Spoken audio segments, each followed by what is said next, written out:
Hey Cynics, Tucker here again, and this is a dumb video, and I already know it, but I rewatched Beauty and the Beast the other day for the first time in a long time, and I couldn't help it. I just had to make a video about it because there was some stuff that I noticed watching it that I didn't pick up on when I was younger, and I I have to because the very first thing I noticed watching it, Belle sucks. Belle is the worst Disney princess in the whole pantheon of Disney movies. She's awful, uh, selfish, entitled brat, and it's super obvious. It's just the very first thing she does when we meet her. She walks into the town and just starts talking crap on all the villagers in that town who all seem perfectly happy, well adjusted. They're fine. Everybody likes their life. They're smiling, saying hi to everybody.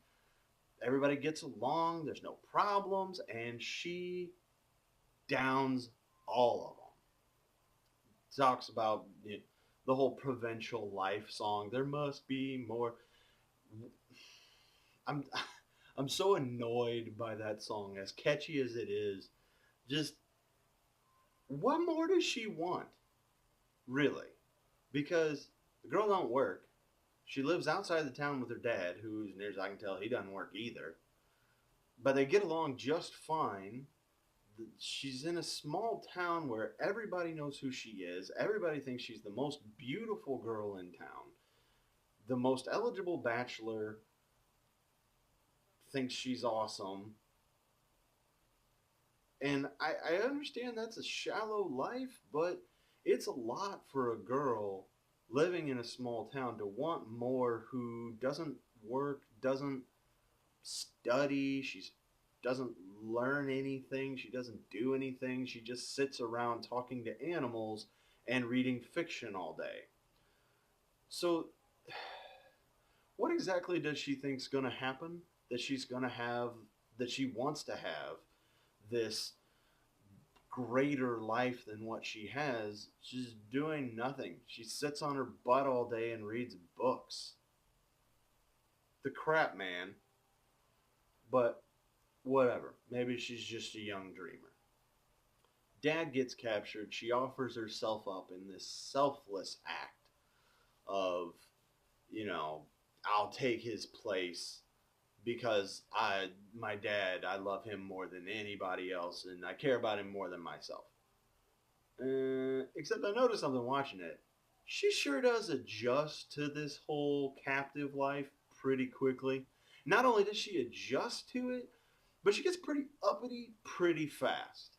Like, she gets captured or gives herself up to be prisoner, however you want to say it, by this horrific beast creature who commands her one thing.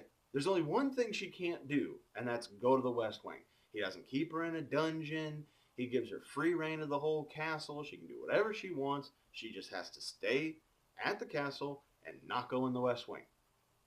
Two things, I guess you could say. The first thing she does is break that rule. It, and she does it connivingly. She knows she's not supposed to go there. She knows it's the only thing she's not supposed to do. First thing she does.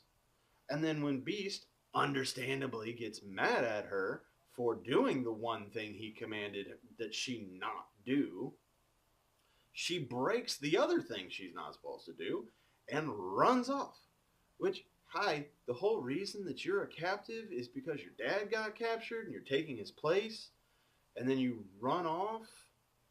What do you think's going to happen here? Like, Beast is just going to be like, well, crap, she left. Oh, well, I guess I won't totally go to the town and take her dad captive again because I'm a giant beast that nobody can stop me. So, okay, so now you've endangered your dad. Way to really care about the one guy that you loved a whole lot.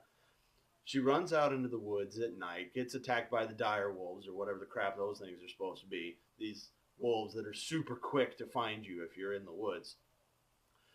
And then he risks his life to save her, which she wouldn't have been in that position if she hadn't broken the only promise that she made. So he saves her life. He takes her back. I didn't notice this about the next scene, but when she's cleaning his wounds, it's supposed to be kind of this bonding sort of moment. And she blames him for the situation that she put herself in. She's the one who went into the West Wing. He gets mad at her for it. She yells at him because you shouldn't have lost your temper in their little back and forth argument. And what does he do? I have no answer for that. I do. I do. It's your fault. You did the one thing you weren't supposed to do, and then when there were consequences, barely, for doing the one thing you weren't supposed to do, you broke the only promise that you made and put yourself in a horribly dangerous situation when somebody else now has to risk their lives to save your stupidity. And then she had the gall to chide him for it. It's that I know it's just a kids movie, but I've grew up with it and it was a classic and I loved it so much, and now I'm rewatching it like, hang on, she sucks. Something else about Belle. At the end of the movie, this happy moment where I guess they're married or they're together or whatever, and they're having this ball and they're dancing around, and happy ending, right? Sort of. Except Belle, at the very beginning of the movie, talks about how she wants out of this provincial life. Well, she got everything she wanted. Now she's in a castle and she has a prince for a husband and she has servants. I'm like, hey, Belle, what about the servants? Do they get any sort of like better life, or is your better life more important than their better life? Because, hey, they spent 10 years cursed as pottery and candle holders and various other animated, inanimate objects. But I guess your life is more important than theirs, so sucks to be them, I guess. Again. By the way, the prince, what's his name? She doesn't know. She never asks. She's supposed to love him. Never even bothers to ask his name. Knows nothing about the curse. Obviously, these people have all been cursed. She never asks anybody any questions about how did this happen to you? What's going on? No questions. She's just, yay, I'm captive in this enchanted castle. Which she even says, this is my first time in an enchanted castle at one point. Like, this is all just an adventure for Belle. This is not... But what can you say about her? She doesn't do anything for anybody else except for taking her dad's place, which she then breaks her word on that. She's awful. She's just awful. And the supposed bad guy of the movie, Gaston, that was something else I noticed. Gaston, way freaking smarter than everybody gives him credit for. He's supposed to be like this just dumb muscle man. But he's the only one not weirded out by Belle's lonely behavior, loner mentality, I guess. Doesn't bother him at all, which maybe he's just shallow. But then when Belle shows everybody that the beast is real, good job again, Belle. Now you've endangered the beast too. Way to go. When she shows everybody that the beast is real and her dad's not crazy, he immediately gets the entire town rallied behind him. Like, it's not even a problem. He knows exactly how to talk to these people to get them all motivated, get them all out there. And then once they're out there, he's the only one not creeped out by all the servants turning into stuff. He doesn't care at all. He's like, well, you guys fight them. I'm going to go get Beast. I'll be back. He talks to Beast. He already knows that Beast is in love with Belle. He knows that Beast is a sapient creature. He knows he has motivations. Like, he figures all this stuff out from just a mirror. The dude's quick. Like, nobody else figures this stuff out. Everybody else is just like, oh yeah, a ravenous beast. We better go take that out. Gaston's already figured out everything that's going on. He has a clear handle on everything. I know he's supposed to be the bad guy and Beast is the good guy, but did anybody notice that they had very similar plans on how to get Belle to stay? I mean, Beast imprisons her father and then takes her as a captive in trade. Gaston tries to use the loony bin in order to manipulate Belle to stay. Kind of similarly evil plans. Like, they're on the same playing field. And as far as that goes, the only thing that turned Beast good or softened his heart or whatever you call it is loving Belle. Having her there brings back his humanity some. Who's to say that Gaston wouldn't be the same way? And then there's Beast, who gets regularly told to control his temper. Well, you might have some anger issues too, if as an 11-year-old boy you got cursed and turned into a hideous beast because you wouldn't let some rose-wielding crone into your house in the middle of the night. Hi, stranger danger just a little bit. That was a good decision. And as a reward for his good decision, he gets turned into a monster and forced into a life of solitude with no human interaction for 10 years, where he gets released from his curse. You know, he does his time and he gets released. Oh, wait, no, he doesn't. No, he gets to live out the rest of his life as a beast because he couldn't find some woman who was into bestiality. That is really, really messed up life. It's no wonder that he's angry. He finally, through weird happenstance, actually does find a girl who's like 15 and he's like 21. That's not weird at all, but whatever.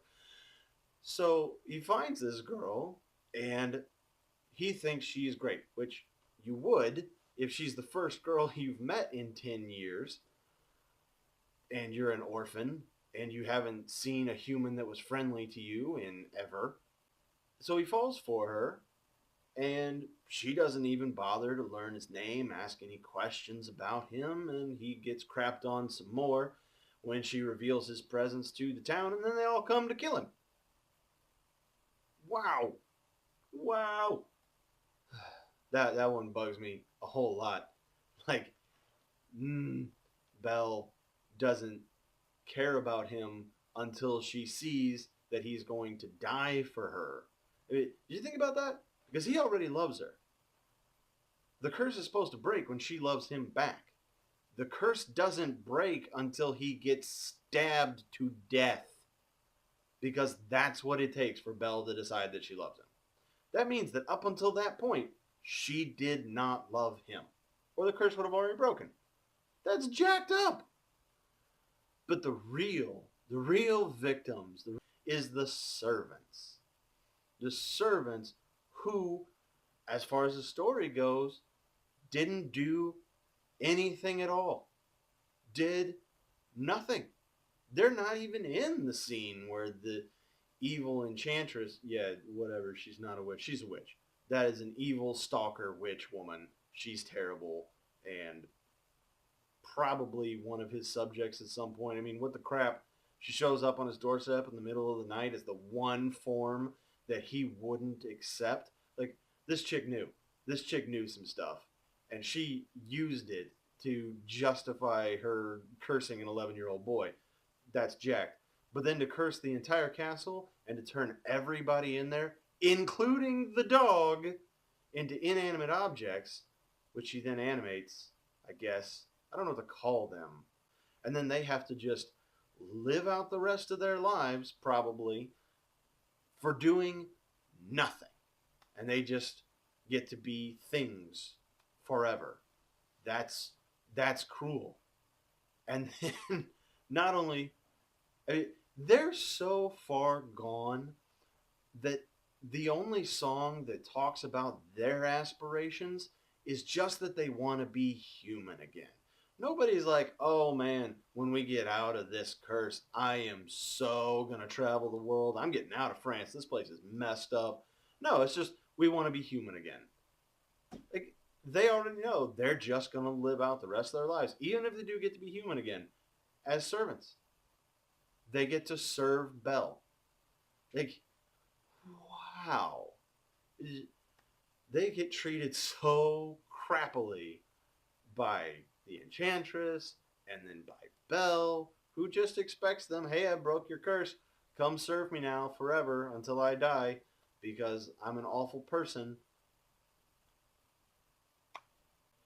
In conclusion, Belle is a terrible person.